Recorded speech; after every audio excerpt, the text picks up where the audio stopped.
How would you feel if someone out of the blue offered you a diamond pin for something that you were going to do anyway? Maybe not to the standard that you would do for working for something, but that happened to me one time. We were in Salt Lake City, Utah. Bob was on the board of directors for the Salt Lake Rescue Mission, and it was Thanksgiving time.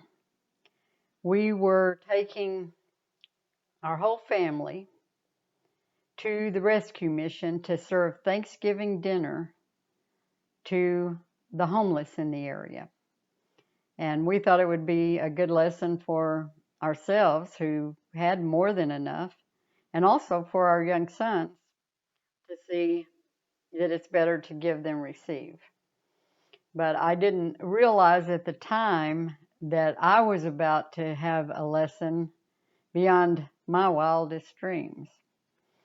When we got there that Thursday for Thanksgiving dinner, we started working and we worked in the kitchen, but we gathered together to pray before we started working.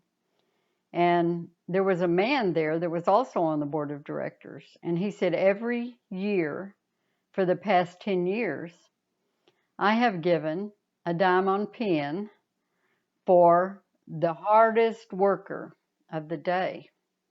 And since it's something pretty and shiny, I give it to one of the ladies who comes to help us with her service. And it's no different today than the last 10 years. I am going to do that. Oh my goodness, my mind started to spin. I thought, a diamond pin? A diamond pin? I mean, wow. I was here anyway, but I think I can work harder than anybody else. That competitive streak that I have within me, or used to have particularly within me, kicked into high gear. I spun around. I started working. I started double timing to the kitchen, back to the kitchen. I asked one of the other ladies, have you seen these pins before? And she said, oh, yes. And I said, well, how big are they? I mean, is it just like a little chip? Or she said, oh no, it's bigger than anything you could even imagine. I said, how can he afford to do this? And she said, I don't know, but every year he does do it.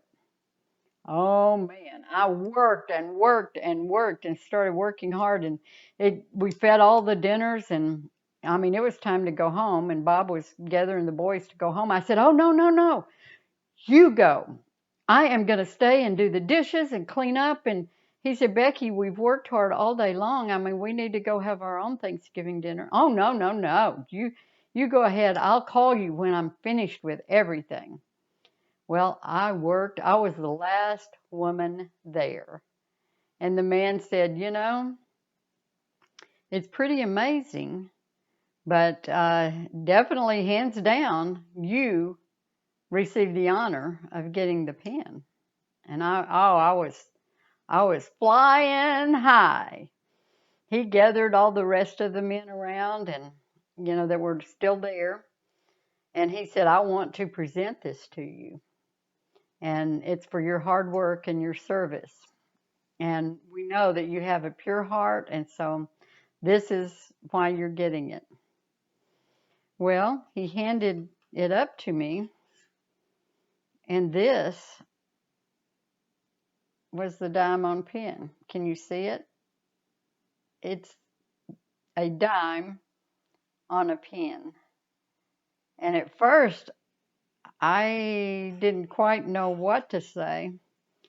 And it took me quite a few days. Everybody had a really good laugh about it at the time. But I started thinking about how God sees our hearts. And the motives in our hearts are every bit as important as why we are doing the service that we're doing for Him. Is it for Him, or is it for our own egos and self? And I want to read 1 Corinthians 4:5. It says, therefore judge nothing before the appointed time. Wait till the Lord comes. He will bring to light what is hidden in darkness and will expose the motives of men's heart. At that time, each will receive his praise from God. If I had gotten my praise from God for the heart motive that I deserved that day, I don't know that I would have gotten anything because I started kicking into gear of wanting to get something for something I was doing for, started out the right reasons when we took our kids there, but it turned into something beyond that. So I have since then, when people have asked me to do something, I stop and think, what is the motive in my heart? Am I doing it because they asked me to do it and I want to please them? Or do I need to do it because I really feel like it would be the right thing to do for the right reason?